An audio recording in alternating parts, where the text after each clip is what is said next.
Hello friends, welcome to exam join YouTube channel. तो आज का जो हमारा टॉपिक है हिस्ट्री का टॉपिक है। इससे पहले हमने जो कवर किया था मध्यकालीन भारत में, उसमें हमने खिलजी वंश को कवर किया था और उससे पहले गुलाम वंश को कवर किया था। बाकी जो हमारी वंश चल रही है जैसे कि गौरी वंश, तुर्कों का आक्रमण, ठीक है, अरबों का आक्रमण, सभी को हमने कंटिन्यू किया है। आज करेंगे तुगलक वंश। तो चलिए फिर स्टार्ट करते हैं। सबसे पहले तुगलक वंश की स्थापना तो देखेंगे, एक इंट्रोडक्शन, उसके बाद इनके राजवंश, फिर उनके कार्यों को देखते हुए हम वीडियो को कंटिन्यू करेंगे। तुगलक वंश 1320 से 1412 ईस्वी तक इनका शासनकाल था। ये जो पूरा एरिया है इनमें इन्होंने शासन किया था। तुगलक वंश जो था, ये जो तुर्क थे उनमें जो सबसे बड़ा शासनकाल तुगलक का ही माना जाता है। तुगलक वंश की स्थापना गयासुद्दीन मोहम्मद तुगलक ने की थी, खिलजी वंश से निकल के, ठीक है, खिलजी वंश से निकल के ये स्थापना की थी। खुसरो शाह की हत्या करके उसने दिल्ली के सिंहासन पर अधिकार किया था, ठीक है। गयासुद्दीन तुगलक का अन्य नाम गाजी बेगम तुगलक था। गयासुद्दीन मोहम्मद तुगलक ने ही तुगलक वंश की स्थापना की थी, इसी कारण इसे तुगलक वंश के नाम से जाना जाता है। दिल्ली पर शासन करने वाले तुर्क राजवंश में जैसे आपको पहले बताया, तुगलक आखिरी वंश थे और इनका जो शासन था वो काफ़ी लंबे समय का था। जब भारत में तुर्क आए थे, अरब भी भारत में आए थे, सबसे पहले अरब आए थे, लेकिन उनका इतना प्रभाव पड़ा नहीं था। जब तुर्क भारत में आए तो उसका काफ़ी प्रभाव पड़ा था, ठीक है। तुर्कों से ही भारत में इस्लाम का भी प्रभाव काफ़ी पड़ा। तो तुर्कों में देखिए, मोहम्मद गजनवी को हमने कवर किया, गौरी वंश को कवर किया, गुलाम वंश को कवर किया, अब खिलजी वंश को कवर किया, अब कर रहे हैं तुगलक वंश। तो ये सभी तुर्क थे, ठीक है। तो तुर्कों से ये जो है आखिरी तुगलक वंश, ये हम कवर कर रहे हैं। सभी तुर्क थे, ठीक है, लेकिन ये अलग अलग होके इन्होंने अपने अपने वंश की स्थापना की, ठीक है। वीडियो आपको कैसी लगे, लाइक शेयर जरूर करिएगा। बाकी हमारा एक टेलीग्राम चैनल है एग्ज़ाम ज्वाइन, उसे भी आप ज़्यादा से ज़्यादा ज्वाइन करिए। नेक्स्ट आगे करते हैं तुगलक राजवंश। तो इसमें देखिए हम क्या चीज़ करने वाले हैं। तुगलक राजवंश देखिए टोटल कैसे कब तक रहा, बिल्कुल आपको बताया 25-20 से लेके 12 तक रहा। तो सभी राजाओं के बारे में हम करने वाले हैं ये, ठीक है। जो जो इम्पोर्टेंट है वो आपको मैं अभी बता दे रहा हूँ, ठीक है। जैसे कि 1320 से 25 गयासुद्दीन मोहम्मद तुगलक जो कि इसके संस्थापक थे। 25 से 51 तक मोहम्मद बिन तुगलक, 51 से 88 तक फिरोज शाह तुगलक, 88 से 89 एक साल ही रहा गयासुद्दीन तुगलक। बाकी ये जब है ये भी इन्होंने बहुत कम वर्षों तक शासन किया था, थोड़ा थोड़ा करके, ठीक है। ये थोड़ा इंपॉर्टेंट हो जाएगा। इन्होंने नसरुद्दीन महमूद शाह, ठीक है, मोहम्मद शाह भी है, महमूद शाह भी है, ठीक है। तो यह है, ये मोहम्मद शाह ही है, ठीक है, मोहम्मद शाह। तो इन सभी के बारे में हम कवर करेंगे। नसरुद्दीन महमूद शाह ये आखिरी था। तो जो जो इम्पोर्टेंट है, जिसपे मैंने आपको गोला मारा, यही इंपॉर्टेंट है ज़्यादा, जो कि एग्ज़ाम में पूछे जाते हैं। नसरुद्दीन नुसरत शाह, ठीक है, ये, और नसरुद्दीन महमूद शाह दोनों चचेरी भाई थे। तो दोनों ने जो शासन किया था आखिरी में साथ में ही किया था। अब तुर्कों की जो राजधानी थी वो दिल्ली रही थी। अब आगे देखते हैं, ये थे राजवंश। अब हम आगे कंटिन्यू करेंगे गयासुद्दीन मोहम्मद तुगलक के साथ। 1320 से 1325 ईस्वी गयासुद्दीन मोहम्मद तुगलक का शासन रहा। तो इसका इंट्रोडक्शन पहले देखते हैं, प्रारंभिक जीवन बाकी सब कुछ। तुगलक वंश के संस्थापक गयासुद्दीन मोहम्मद तुगलक था, ठीक है। 1320 ईस्वी में ये दिल्ली के सिंहासन पर बैठा। हम जो वीडियो लाते हैं वो आपके लिए इस प्रकार लाते हैं कि जितना सरल तरीके से आपको समझाया जाए और जितना एग्ज़ाम में पूछा जाए उतना हम चीज़ों को कवर करेंगे। कहानी की तरह वीडियो होती है कि अगले वंश से अगले वंश में कैसे कैसे नए नए वंश की स्थापना हुई, ठीक है। तो इस प्रकार है, जैसे कि ये खिलजी वंश से निकले थे, उस प्रकार हम कहानी की तरह, एपिसोड की तरह हम चीज़ों को कर रहे हैं बिल्कुल अच्छे से, ताकि आपको एग्ज़ाम में मैप की सहायता से, चित्रों की सहायता से करवाया जा रहा है, आपके दिमाग में चीज़ें बैठें और आप बेस्ट अपना दे पाएँ। 1320 में ये दिल्ली के सिंहासन पर बैठा खिलजी वंश के बाद। उसकी माँ का नाम देखिए, उसकी माँ क्या थी, पंजाब की जाट महिला थी। पिता बलबन के समय दास था, ठीक है। बलबन जब दास को गुलाम वंश का था तब की बात की जा रही है, तो उसके समय का वो दास था। मंगोल को लगभग 29 बार पराजित करने के कारण इसने गयासुद्दीन मोहम्मद तुगलक ने खुद को मलिक उल गाजी के नाम से विख्यात किया। इसने मंगोलों को 29 बार पराजित किया था। अलाउद्दीन खिलजी के समय किया था, दीपापुर पंजाब का ये सूबेदार था।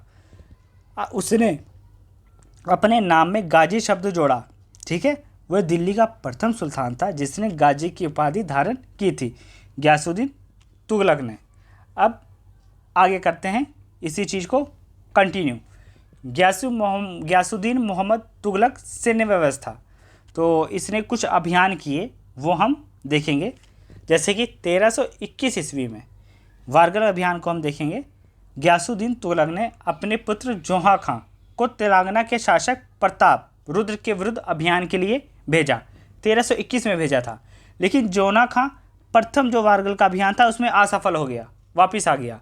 फिर दूसरा आक्रमण इसने किया 1323 ईस्वी में। दक्षिण भारत की सल्तनत पर इसने दोबारा आक्रमण किया, जिसमें जोना खां ने जो वारगल था, ये वारगल दुर्ग को घेर लिया। वारगल था कहाँ एक्चुअल में, तो ये आंध्र प्रदेश के पार्ट का भाग था। वारगल तेलंगाना, जो कि प्रेजेंट में तेलंगाना है, वहाँ का ये भाग था। दूसरी बार में उसने वारगल को जीता था।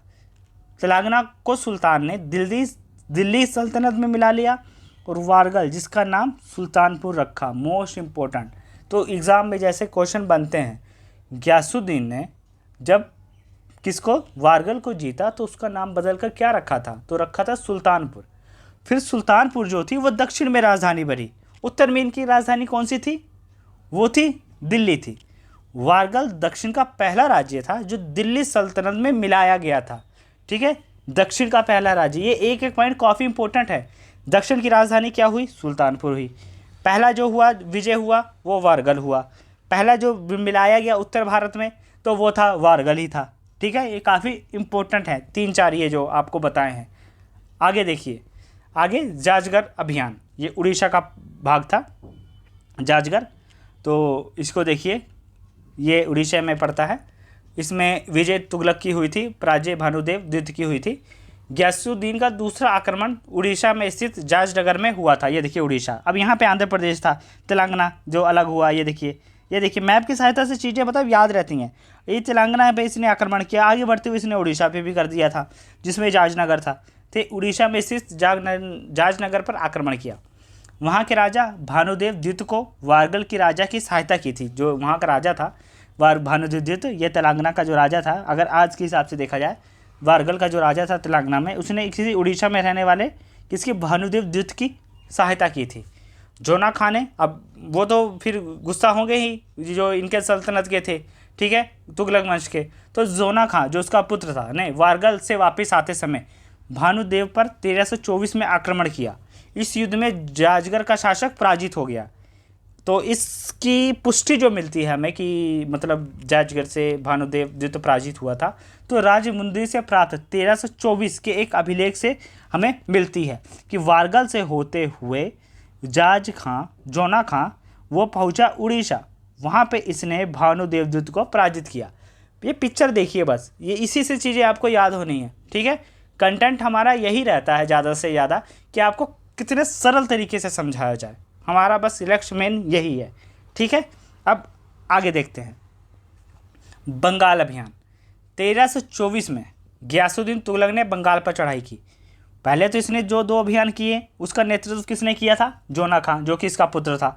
लेकिन यहाँ पर इसने खुद चढ़ाई की थी, ठीक है। ये सब चीज़ें थोड़ा ध्यान रखिएगा कि पूछा जा सकता है ऐसे भी कि उसमें गयासुद्दीन तुगलक ने सेना का नेतृत्व करने के लिए किसे भेजा था, तो अपने पुत्र जोना खां को भेजा था। ये सब चीज़ें पूछी जा सकती है एग्जाम में। तोड़ मरोड़ के पेपर बनाना तो कुछ भी बन सकता है, ठीक है। तो बंगाल अभियान, इसमें गयासुद्दीन तुगलक खुद गया था, ठीक है। बलबन के पुत्र बुगरा खां के समय बंगाल स्वतंत्र रहा था, वहाँ गुलाम वंश के टाइम, ठीक है, जहाँ गयासुद्दीन को सफलता प्राप्त हुई। इसको गयासुद्दीन ने जीत लिया और बुगरा खां जो कि असफल रहा। 1325 ईस्वी में तिरहुत की विजय के पश्चात दिल्ली लौटते हुए मार्ग में तुगलकाबाद के निकट अफगानपुर गांव में गयासुद्दीन के स्वागत के लिए निर्मित लकड़ी का महल गिरने से गयासुद्दीन की मृत्यु हो गई। ये तिरहुत का एक विजय था, वहाँ से जीतते हुए जब ये वापस आ रहा था तो तुगलकाबाद के निकट अफगानपुर गांव में स्वागत के लिए इसकी बिछाई गई, लेकिन उसमें गिर के इसकी मृत्यु हो गई। उसे तुगलकाबाद में ही दफनाया गया। ठीक है, तुगलकाबाद में ही उसे दफनाया गया। ठीक है, ये थोड़ा नाम वैसे हो जा रहा है, तो क्या लिखा है, तुगलकाबाद। ठीक है, अफगानपुर के लकड़ी के मंडप का जो निर्माण किया था जिसमें ये गिरा था वो पूछा जा सकता है, वो अहमद अयाज था जिसने इसका निर्माण किया था, जिससे गिर के ये मर ही गया था गयासुद्दीन तुगलक। ठीक है, अब नेक्स्ट आगे देखते हैं, गयासुद्दीन मोहम्मद तुगलक के सुधार कार्यक्रम कौन से थे। मर तो ही गया था वो इतने अभियान करके, लेकिन कुछ इसके कार्य भी देख लेते हैं। जैसे उसने अलाउद्दीन की तरह कठोरता की नीति के स्थान पर उदारता की नीति बनाई, कठोर नहीं था उतना। ठीक है, उसके बाद दिल्ली का प्रथम सुल्तान था जो कृषि उपज का 1/3 भाग लेना शुरू किया। बाकी 1/, कितना लेते थे, 1/4 लेते थे, लेकिन उनका भी अलग अलग हिसाब था। हिंदुओं से जो उपज का भाग वो ज़्यादा लिया जाता था, मुसलमानों से उतना नहीं था। उसी ऋण वसूली को बंद कर दिया, कि ऋण वसूली के लिए बंद कर दिया, मतलब माफ़ भी कर दिया था। सूखे की स्थिति में किसानों की सहायता हेतु उसने अकाल नीति और अकाल सहायता का निर्माण किया। काफ़ी उदार शासक था ये। ठीक है, सूखी स्थिति में जो उपज का 1/5 भाग लिया जाता था। ठीक है, ऐसा था। अब एक एग्जाम्पल की तरह आप मैथ के कैलकुलेशन से समझेगा तो आप, तो जैसे 100/5 कर देंगे तो कितना हो जाएगा, 20। यानी एक किसान अगर 100 किलो उगाता है तो उससे हम सिर्फ 20 किलो लेंगे, कब, सूखे की स्थिति में। अब यही आप 100 का 1/3 करोगे तो कितना लिया जाता था, 33 किलो लिया जाता था। थोड़ा मैथ कैलकुलेशन से आप ऐसा भी समझिए, 1/5 100 को रखते हुए ध्यान में। ठीक है, अपने शासनकाल में गयासुद्दीन ने अनेक पुलों, सड़कों और नहरों का निर्माण करवाया था। जो तुगलक वंश था, आपको वैसे ही बता दिया जाए, तुगलक वंश के जो सभी राजा थे, सभी जो हुए हैं, उन्होंने कृषि पे काफ़ी ध्यान दिया था। इन्हीं के शासनकाल में काफ़ी सड़कें बनी, काफ़ी नहरें बनी, कुएँ बने, पुल बने। तो इनके बाकी जो इनके टाइम में गुलाम वंश थे, खिलजी वंश थे, गौरी वंश थे, वो उन सब ने इतना ध्यान नहीं दिया था जिस तरह की तुगलक वंश ने दिया था। ठीक है, तो इनके शासनकाल में काफ़ी चीज़ें हुई हैं। सल्तनत काल में गयासुद्दीन नहरों का निर्माण करने वाला प्रथम शासक था। डाक विभाग का मुखिया बरीदे मुबालिक कहलाता था, जो डाक विभाग का मुखिया होता था। उसने शराब उत्पादन और उसकी बिक्री पर पूरी तरह से प्रतिबंध लगा दिया था। रीज़न यही था कि मुस्लिम समाज में इसको बिल्कुल हराम माना जाता है, शराब को। ठीक है, तो इस कारण जो ये सब सुन्नी मुसलमान थे, पक्के थे, तो इस प्रकार इसके उत्पादन और इसकी बिक्री पर ही बिल्कुल तरह से प्रतिबंध लगा दिया गया था। अब आगे देते हैं, ये तो इसके सुधार कार्य थे। गयासुद्दीन मोहम्मद तुगलक व्यक्तित्व, तो गयासुद्दीन मोहम्मद तुगलक एक सुन्नी मुसलमान था, जैसे कि आपको पहले ही बताया। उसकी धर्म में गहरी आस्था थी, संगीत का घोर विरोधी था, क्योंकि इस्लाम में संगीत को भी मतलब हराम ही माना जाता है, उनके लिए वो चीज़ें नहीं हैं। ठीक है, गयासुद्दीन ने दिल्ली के सभी पहाड़ियों पर तुगलकाबाद नाम का एक नया नगर स्थापित किया था। ये आपको पहले ही बताया, यहीं पे तो इसकी मृत्यु हुई थी दब के। रोमन शैली में निर्मित यह एक दुर्गा का, यहाँ पे रोमन शैली से निर्मित इसने दुर्ग का निर्माण करवाया। दुर्ग का मतलब हो गया किला। ठीक है, तो इसका निर्माण इसने करवाया था। इस दुर्ग को 56 कोट के नाम से भी जाना जाता है। तुगलकाबाद इसने शहर बसवाया था, दुर्ग का नाम 56 कोट था। अब नेक्स्ट आगे देखते हैं, मोहम्मद बिन तुगलक 1325 से 1351 ईस्वी, ये दूसरा राजा था तुगलक वंश का। गयासुद्दीन की मृत्यु के बाद उसका पुत्र जोना खान जिसने वारगल का नेतृत्व किया था, आपको बताया। ठीक है, तो वारगल का जो अभियान था उसमें इसने नेतृत्व किया था। तो जोना खान मोहम्मद बिन तुगलक के नाम से दिल्ली की गद्दी पर बैठा था। ठीक है, वो गयासुद्दीन तुगलक था। ठीक है, गयासुद्दीन ये है मोहम्मद बिन तुगलक। ठीक है, तो इस नाम से गद्दी पर बैठा। इसका पालन पोषण एक सैनिक के भांति हुआ था। खुसरो शाह द्वारा इसे शाही घोड़े का मुख्य अधिकारी नियुक्त किया गया था। बलबन के लाल किले में मोहम्मद बिन तुगलक ने राज्याभिषेक करवाया था।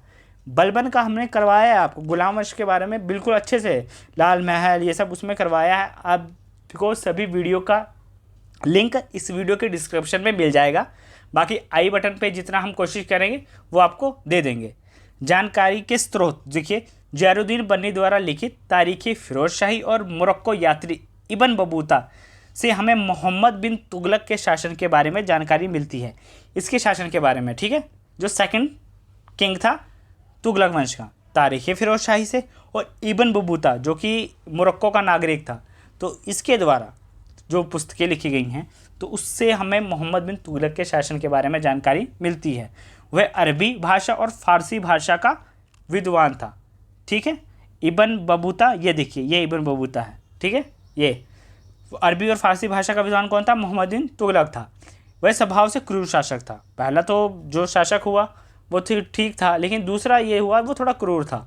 वह प्रथम सुल्तान था जिसने सती प्रथा पर रोक लगाई। ये भी चलो काफ़ी अच्छा, इसके सुधार कार्यों में आते हैं, इसने सती प्रथा पर रोक लगाई थी। अब आगे देखते हैं इसके और कौन से क्या क्या कार्य किए। मोहम्मद तुगलक के मरने के बाद इतिहासकार बदायूं ने कहा कि सुल्तान को उसकी प्रजा और प्रजा को उसकी सुल्तान से मृत्यु मिल गई। काफ़ी बड़ी लाइन थी ये। ठीक है, बदायूं ने जो कहा था, क्योंकि वो क्रूर शासक था। जब सुल्तान मरा तो सुल्तान, उसकी प्रजा को सुल्तान से मुक्ति मिली और प्रजा को उस अपने सुल्तान से मुक्ति मिली। ठीक है, तो इस प्रकार ये चीज़ें कही गई हैं। इसलिए इस प्रकार इसने लाइन कही थी कि सुल्तान को अपनी प्रजा से मुक्ति मिल गई और जो प्रजा थी उसे सुल्तान से मुक्ति मिल गई। मध्यकालीन भारत का प्रथम सुल्तान था जिसने उत्तर और दक्षिण भारत का एकीकरण का प्रयास किया था, यही था। ठीक है, जो कि पहला ऐसा सुल्तान था जिसने दोनों को, उत्तर और दक्षिण को मिलाने का प्रयास किया था, उत्तर और दक्षिण भारत को। कृषि की उन्नति के लिए इसने दीवान आमिर कोही की स्थापना की थी। ये छोटी छोटी चीज़ें पूछी जा सकती हैं। दीवान आमिर कोही, तो ये पूछा जा सकता है किस क्षेत्र से बिलोंग करता था। कृषि हो गया, राजस्व हो गया, अर्थव्यवस्था हो गया, या गुप्तचर विभाग हो गया, ऐसा कुछ भी पूछा जाता है एग्ज़ाम में। जिसका प्रधान अमीर कोही था। अमीर कोही किसका प्रधान होता था? कृषि का प्रधान होता था। ये देखिए पहले हमने किया है खिलजी वंश, ग्यासुद्दीन, अलाउद्दीन, ठीक है, शिबाउद्दीन, ये सब हमने अच्छे से कवर किया हुआ है। ठीक है, उससे पहले हमने गौरी वंश कवर किया था। ठीक है, तो काफ़ी अच्छी वीडियो आपके लिए आती हैं एग्ज़ाम पॉइंट ऑफ व्यू से, तो चैनल को थोड़ी सपोर्ट की ज़रूरत है। अच्छी लगे तभी आप सपोर्ट करिए, कोई प्रेशर कोई कुछ नहीं रहेगा। ठीक है, तभी और कुछ इसमें कमियां भी रहें तो वो भी आप बताइए कि हाँ इसमें ये चीज़ की कमियां हैं, वीडियो में क्या क्या सुधार किए जा सकते हैं। मुग़ल, आगे देखते हैं मोहम्मद बिन तुगलक का साम्राज्य कैसा था। तो ये देखिए, मोहम्मद तुगलक के सिंहासन पर बैठते समय दिल्ली सल्तनत कुल 30 प्रांतों में बटा हुआ था जब ये बैठा था। ठीक है, अपने बाप की मृत्यु के बाद। कश्मीर और बलूचिस्तान दिल्ली सल्तनत में शामिल नहीं थे। ना कश्मीर शामिल था ना बलूचिस्तान शामिल था। ये दोनों किसमें? तुगलक वंश में शामिल नहीं थे। जो शामिल थे उसको देखिए, 23 तो टोटल थे, लेकिन इसमें हम मेन देख लेते हैं। दिल्ली हो गया जो इनकी राजधानी थी, देवगिरी, लाहौर, मुल्तान, गुजरात, अवध, कन्नौज, लखनऊ, बिहार, मालवा, जाजनगर, द्वार समुद्र, तो ये सभी बाकी हैं। उसके अंतिम समय में दक्षिण में एक नए स्वतंत्र राज्य की स्थापना हुई थी। इसमें प्रमुख थे विजयनगर, बहमनी और मदुरै। तो ये इसके दक्षिण में नए नए राज्यों की भी स्थापना की थी, वहाँ के जो राजा थे। उसने धर्मनिरपेक्ष राज्य की स्थापना की थी। किसने? मोहम्मद बिन तुगलक ने। उसके शासन में खलीफा और उलेमा का कोई सहयोग नहीं था, यानी अपना शासन चलाने के लिए इसने ना खलीफा का कोई सहयोग लिया ना उलेमा का उसका कोई सहयोग लिया। ये होते क्या हैं ये पहले समझिए, खलीफा और उलेमा, तो ये कुछ धार्मिक नेता समझिए या इनसे धर्म के जुड़े होते हैं, मुस्लिम धर्म से जुड़े होते हैं उलेमा और खलीफा, तो जो कि धार्मिक हिसाब से सलाह देते हैं शासन को चलाने का। तो इसमें इनकी सलाहों को मोहम्मद बिन तुगलक ने नहीं माना था। अब आगे देखिए, मोहम्मद बिन तुगलक की 5 योजनाएं जो इसने किए थे, इसने सोचा अपने बारे में कि 5 योजनाएं इसकी जो इम्पोर्टेंट है। दुआब में कर वृद्धि इसने की 1325 से लेकर 1326 ईस्वी में। देवगिरी को इसने राजधानी बनाने का सोचा 1327 ईस्वी में। सांकेतिक मुद्रा चलाना इसने शुरू किया 1329 ईस्वी में। खुरासान अभियान 1332 से 1334 ईस्वी में। कराची अभियान 1332 से 1334 ईस्वी में। तो इसके मुख्य वो थे। अब इनको हम थोड़ा डिटेल में पढ़ लेते हैं। जैसे दुआब में कर वृद्धि, दुआब में कर वृद्धि तो इसमें 1 से 10 से बढ़कर 1 के 20 थी। ठीक है, 1/10 से 1/20 थी, परंतु इसने क्या किया 50% सीधा कर दिया कि 100 का 50% हमें देना पड़ेगा। 100 किलो उगाते हो तो 50% सीधा राजा के खाते में जाएगा। 1/10 का मतलब था कि 100 उगाते हो 100 किलो तो उसमें 10% यानी सीधे 10 किलो जाएगा, लेकिन सीधे इसने 50% कर दिया। द्वाब में कर वृद्धि का जो मुख्य कारण क्या था? कि वहाँ की जो भूमि थी वो काफ़ी उपजाऊ थी, 50-50% कर दिया था इसने उपज का। परंतु इस वर्ष अकाल होने के कारण ये योजना इसकी असफल रही। दुआब वाली अकाल राहत संहिता इसने चलवाई और सिंचाई के लिए इसने सैकड़ों कुओं के निर्माण करवाए थे मोहम्मद बिन तुगलक ने। आगे दूसरा देखिए इसका जो अभियान था, देवगिरी को राजधानी बनाना इसने सोचा था। देवगिरी ये देखिए, ये महाराष्ट्र के पास है देवगिरी, तो दक्षिण का था, तो इसने सोचा कि यहाँ पे राजधानी बनाया जाए। उसने अपनी राजधानी दिल्ली से देवगिरी स्थानांतरित तो कर ली, लेकिन सुल्तान कुतुबुद्दीन मुबारक खिलजी ने देवगिरी का नाम बदलकर, ये देखिए पहले ये देखिए, जो कुतुबुद्दीन मुबारक खिलजी था, खिलजी वंश के बारे में जो हमने कवर किया है, उसने देवगिरी का नाम बदलकर क्या किया था? कुतुबाबाद किया था। ठीक है, कुतुबाबाद, ठीक है। और मोहम्मद बिन तुगलक ने इसका नाम बदल के दौलताबाद किया। ठीक है, इसका देवगिरी का, ये इंपॉर्टेंट है, दोनों इंपॉर्टेंट लाइन है ये, कि खिलजी वंश के टाइम में क्या नाम किया गया था और मोहम्मद बिन तुगलक के टाइम इसका नाम बदल के क्या किया गया था। ये दोनों पॉइंट आप इंपॉर्टेंट है, नोट कर लीजिएगा। राजधानी परिवर्तन के परिणाम स्वरूप दक्षिण में इस्लाम फैला।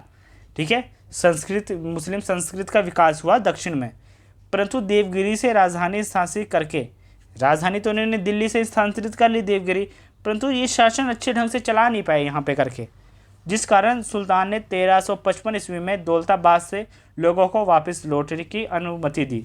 तो इसका दूसरा अभियान था, वो भी क्रॉस कर दीजिए, ये भी असफल रहा। नेक्स्ट, अब आगे देखिए, सांकेतिक मुद्रा चलाना। इस योजना के अंतर्गत तुगलक ने सांकेतिक मुद्रा का परिचालन किया। इसमें यह होता है कि ये एक सहायक मुद्रा होती है, इसका जो एक्चुअल मूल्य होता है इसके वास्तविक मूल्य से थोड़ा कम होता है, इसे बोला जाता है सांकेतिक मुद्रा। तो इस योजना के अंतर्गत इसने सोचा, मोहम्मद बिन तुगलक ने, कि जो चांदी और सिक्के के स्थान पर तांबे की मुद्राएं चलाई जाएं, क्योंकि ये चांदी और सिक्के काफ़ी महंगे धातु हैं, तो इसको बचाया जाए। तो इसलिए इसने चांदी और तांबे की धातुएं चलाई। सोने को इसने काफ़ी बचाने की कोशिश की, सोने चांदी जैसी बहुमूल्य धातुओं को नष्ट होने से बचाना था। बाकी चांदी की इसने सिक्के चलाए थे, लेकिन ज़्यादातर जो थी मुद्राएं तांबे में चली थी। परंतु सबसे बड़े स्तर पर नकली सिक्कों का निर्माण शुरू हो गया।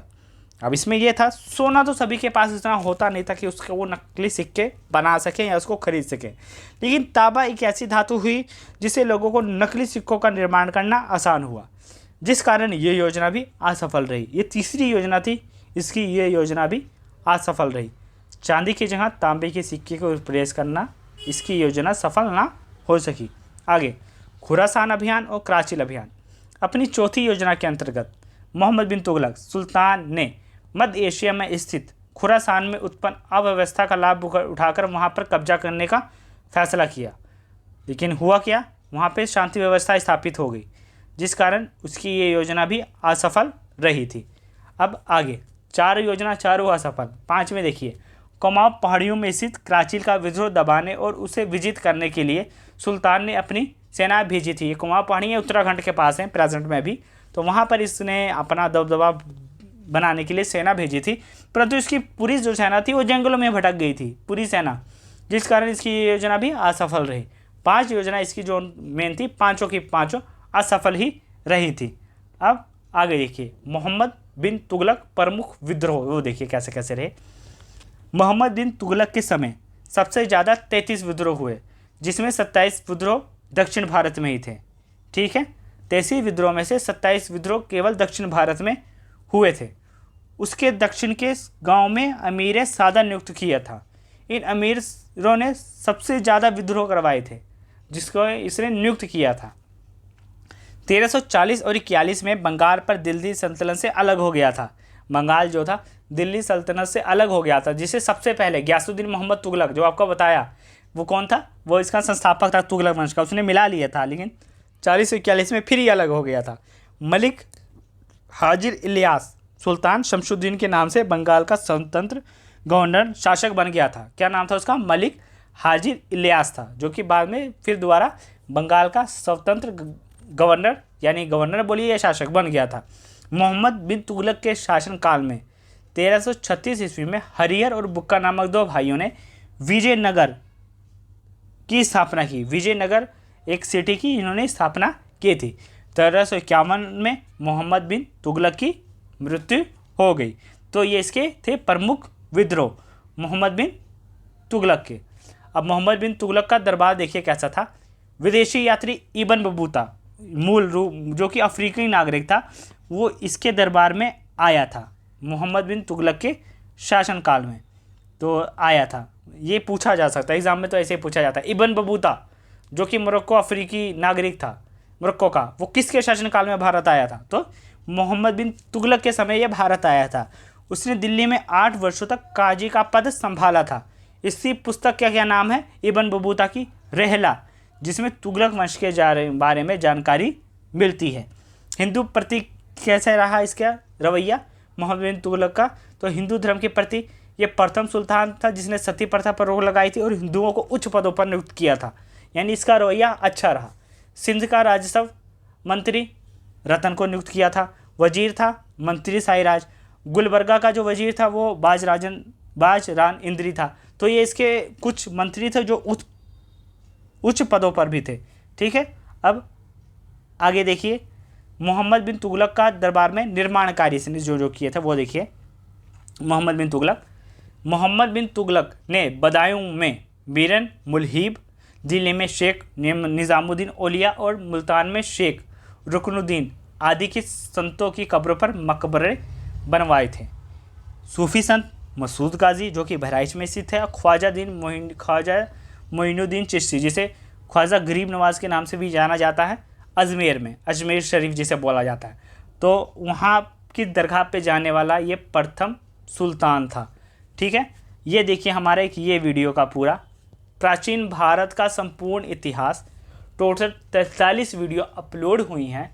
पूरी प्लेलिस्ट आप जाके देख सकते हैं, आई बटन आपको इस वीडियो में मिलेगा।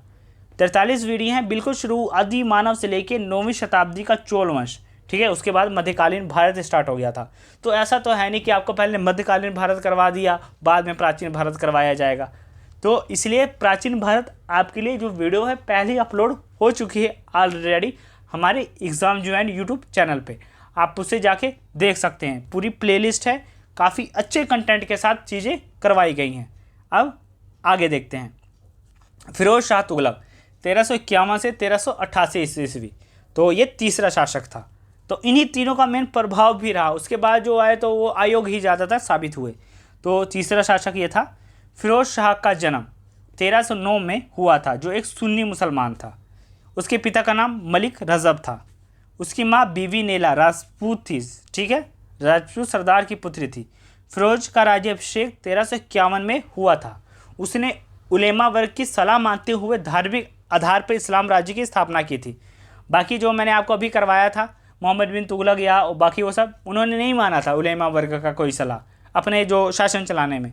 लेकिन फिरोज शाह तुगलक सुन्नी मुसलमान होते हुए उसने उलेमा को प्रेफरेंस दिया था, इसने माना था। वजीर जो उसके टाइम थे मलिक मकबूल इसका वजीर था, जिसे खाने जहाँ की उपाधि भी दी गई थी। इसके शासनकाल में ब्राह्मणों से जजिया कर लेने के लिए बांधे किया गया था। काफ़ी इंपॉर्टेंट है जजिया कर। ठीक है, जजिया कर जो कि गैर मुस्लिमों से वसूला जाता था। तो सबसे पहले 712 ईस्वी में कासिम खां ऐसा कुछ व्यक्ति था जिसने सिंध प्रांत में सबसे पहले जजिया कर लगाया जाता था। जजिया कर अगर पूछा जाए तो सीधे यही है जो कि गैर मुस्लिमों से लिया जाता था। लेकिन फिरोज शाह तुगलक ऐसा था, क्योंकि जो पहले जो शासक आए थे उन्होंने क्या किया था, गैर मुस्लिमों से तो लेते थे जजिया कर, जैसे हिंदू धर्म या बाकी और धर्म होते थे, लेकिन किसी ने ये जुर्रत नहीं की थी कि ब्राह्मणों से भी लिया जाए जजिया कर, क्योंकि वो उच्च पदों पे आते थे हिंदू धर्म में। लेकिन ये पहला शासक था जिसने कहा अब ब्राह्मण भी जजिया कर देंगे। काफ़ी इंपॉर्टेंट है, ये मोस्ट इंपॉर्टेंट है, आप इसे 4-5 स्टार मार्क कर लीजिए। ठीक है, ब्राह्मणों से जजिया कर करने के लिए जो किया था वो फिरोज शाह तुगलक ही था, जिसने कहा कि अब ब्राह्मण भी जजिया कर देंगे। बाकी अगर आप चाहते हैं तो आप कमेंट करके ज़रूर हमें बताइएगा। जजिया कर के लिए आपके लिए इसके बिल्कुल अलग वीडियो मिल जाएगी, जिसमें हम जजिया कर के बारे में कवर करेंगे कि जजिया कर किसने शुरू किया, किसने ख़त्म किया, किसने ब्राह्मणों पे लगाया, किसने कम किया और इसका अंत कब हुआ। बिल्कुल अच्छे से डिटेल वीडियो हम करेंगे जजिया कर के बारे में। अब आगे देखिए, सैनिकों को वेतन के बदले जागीर देने की प्रथा को शुरू किया फिरोज शाह तुगलक ने। ठीक है। तो इसके टाइम में पहले जो वेतन था, वेतन दिया जाता था, ये चेंज होते रहे, अलग अलग राजाओं ने अलग अलग अपना किया था। ये नहीं कि एक बार ये चेंज हुई तो ख़त्म होगी प्रथा, ऐसा कुछ नहीं था। तो ये चेंज होते गए थे। बाद में कोई राजा आया, उसने कहा कि नहीं हम नगद कैश देंगे, फिर राजा बदले, बोल रहे नहीं हम जागीर देंगे, यानी भूमि दे दो वेतन के बदले। तो ये चीज़ें बदलती रही थी। फिरोज शाह ने भी ऐसा ही चीज़ों को बदला, वेतन के बदले बोला इनको भूमि दो। फिरोज शाह के समय दासों की संख्या 1,80,000 तक पहुंची थी, जो कि बहुत ज़्यादा थी। फिरोज शाह के शासनकाल में नहरों का निर्माण एक लोकप्रिय था। इसने अपने शासनकाल में काफ़ी नहरों का निर्माण करवाया। दीवाने खैरात की इसने स्थापना की, जिसमें अनाथ व विधवा मुस्लिमों की सहायता की जाती थी तथा जो गरीब मुस्लिम लड़कियों हैं उनके विवाह के लिए ये मदद करता था। दीवाने खैरात, खैरात से समझ लीजिए कि खैरात बोले ही उसे जाता है, जैसे कि गरीबों के लिए वो चीज़ होती है। सिंचाई की सुविधा हेतु इसने 5 बड़े नहरों का निर्माण करवाया, जिसको हम ये देखेंगे। फिरोज ने सिंचाई और यात्रियों के लिए कुओं की भी खुदवाए। सिंचाई के लिए तो आप समझ में आएगी, यात्रियों का मतलब ये होता था कि ये कोई यात्री अगर रास्ते में जा रहा है तो कोई कुआं पड़ जाए तो वो उस कुआं का पानी पी सके, ठीक है। इस प्रकार इसको थोड़ा देखिएगा, सिंचाई के लिए भी हो गया और यात्रियों के लिए कम से कम 150 प्लस इसने कुओं का निर्माण करवाया था। यमुना नदी, तो इसके 5 जो नहर थे वो देखिए। यमुना नदी से हिसार 150 मील लंबी अलखुगनी नदी अलुग खनी नहर। सतलुज से घग्गर 96 मील लंबी रजवाहा नहर। सिरमौर से हासी नहर। घग्गर से फिरोजशाहबाद तक की नहर। यमुना से फिरोजाबाद तक की नहर।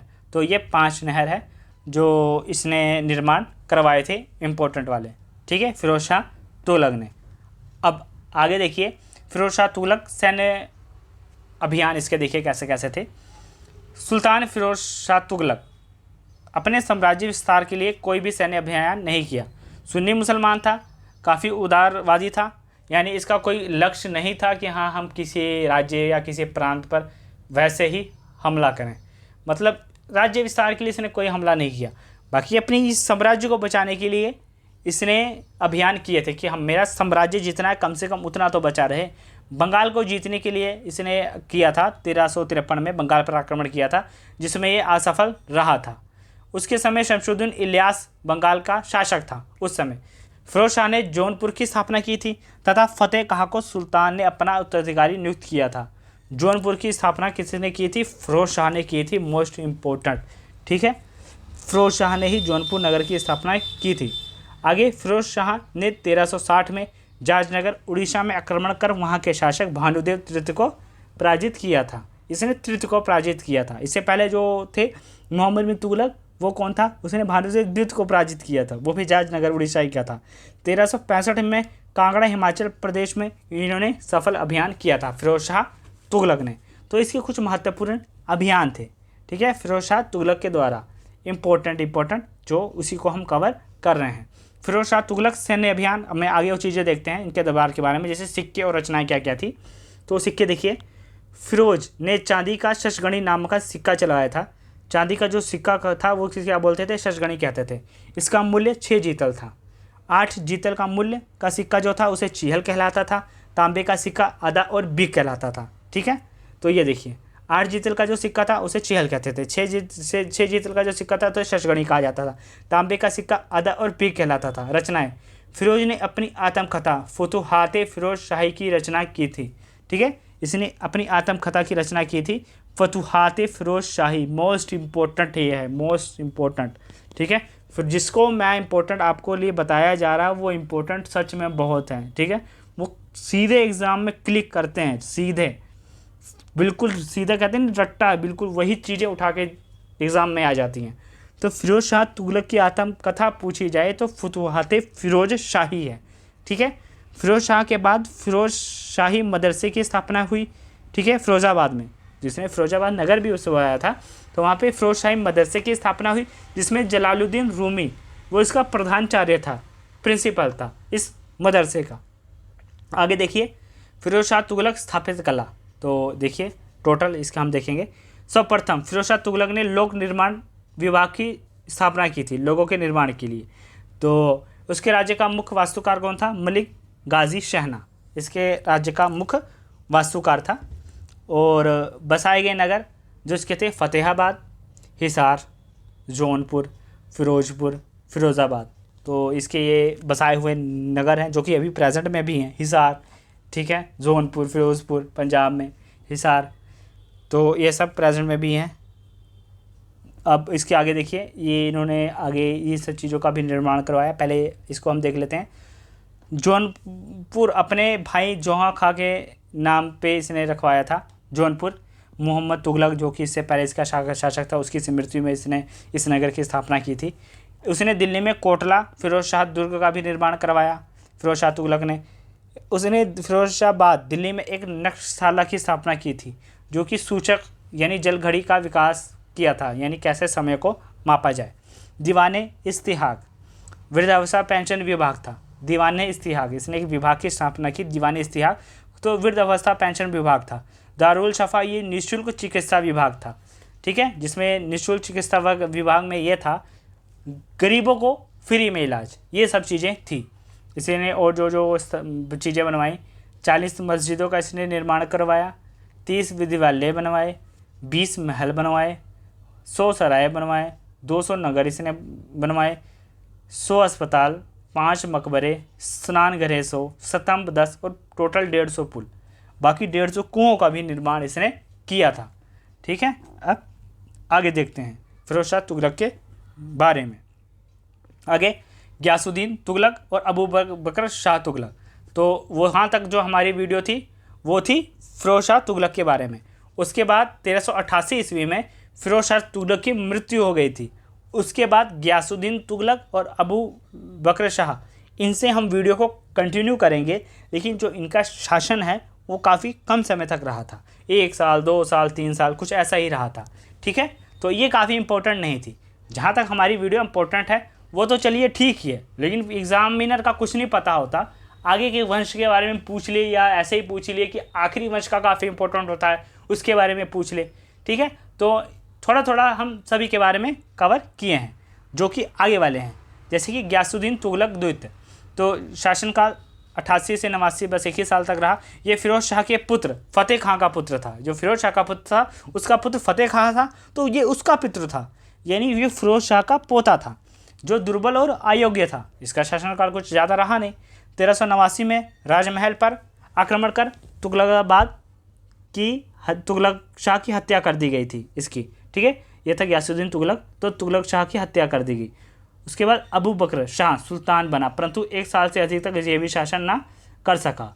1390 में अबू बकर को गद्दी से हटा दिया गया और मोहम्मद शाह खुद को सुल्तान बनाया, ठीक है। तो मोहम्मद शाह इसने खुद को बाद में सुल्तान बनाया। अब आगे देखते हैं। जैसे नसरुद्दीन मोहम्मद शाह, शासनकाल इसका देखिए 1390 से 1394 तक रहा, लेकिन ये बिल्कुल विभोगी, बिल्कुल नशेड़ी था। शराब पीने की आदत इसे थी, जिस कारण 1394 में इसकी मृत्यु हो गई। उसके बाद अलाउद्दीन सिकंदर शाह आया 1394 ईस्वी में। अलाउद्दीन की मृत्यु के बाद उसका पुत्र हुमायूं खां और अलाउद्दीन सिकंदर शाह की उपाधि धारण कर 1394 में गद्दी पर बैठा था। अलाउद्दीन की मृत्यु के बाद उसका पुत्र बैठा था जिसका नाम था हुमायूं खां, लेकिन अलाउद्दीन सिकंदर शाह की ये मतलब उपाधि धारण कर गद्दी पर बैठा था। इसकी भी 1394 में ही मृत्यु हो गई थी। उसके बाद 2 स्वतंत्र शासक हुए, दोनों चचेरे भाई थे, इनका शासनकाल 98 तक रहा, ठीक है। उसके बाद भी 1412 तक भी रहे, लेकिन वो सब इतने इंपॉर्टेंट जो सब चीज़ें हैं नहीं पूछी जाती, ठीक है। शासनकाल तो नसरुद्दीन नुसरत शाह जो कि फिरोजाबाद शासक था, फिरोजाबाद में, और नसरुद्दीन महमूद शाह जो कि दिल्ली में शासक था। तो इस प्रकार तुगलक वंश का धीरे धीरे अंत हो गया था, बिल्कुल ख़त्म हो गया था तुगलक वंश। अब ख़त्म होने के बाद अगले जो वंश की स्थापना हुई थी, और अगला एपिसोड सीधे एपिसोड में आपको कहूँगा, क्योंकि जो हमारी वीडियोज़ आती हैं ना वो इसी प्रकार क्लिक होती हैं दूसरे के साथ, कहाँ कहाँ से किस वंश की स्थापना हुई। तो अगला जो हमारा एपिसोड आने वाला है वो देखिए हमारा तैमूर का आक्रमण से, ठीक है। यहाँ से हम आगे करेंगे वीडियो को कंटिन्यू, थोड़ा सा देख लीजिए। 1398 में तैमूर ने भारत पर आक्रमण करते हुए दिल्ली पहुँचा था। तैमूर का जो मुख्य उद्देश्य था वो भारत में लूटपाट करना ही था।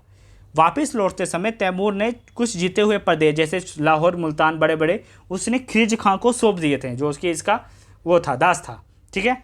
इसी खिलजी खां ने आगे चल के सैयद वंश की स्थापना की थी, ठीक है। दिल्ली को जीतने के बाद, मुल्तान ये सब जीतने के बाद इसने सैयद डायनेस्टी यानी सैयद वंश की स्थापना की थी।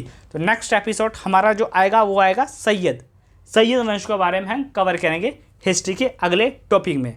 वीडियो कैसे लगी शेयर ज़्यादा से ज़्यादा करिए, और बाकी हमारा जो टेलीग्राम चैनल है उसको भी ज्वाइन करिए।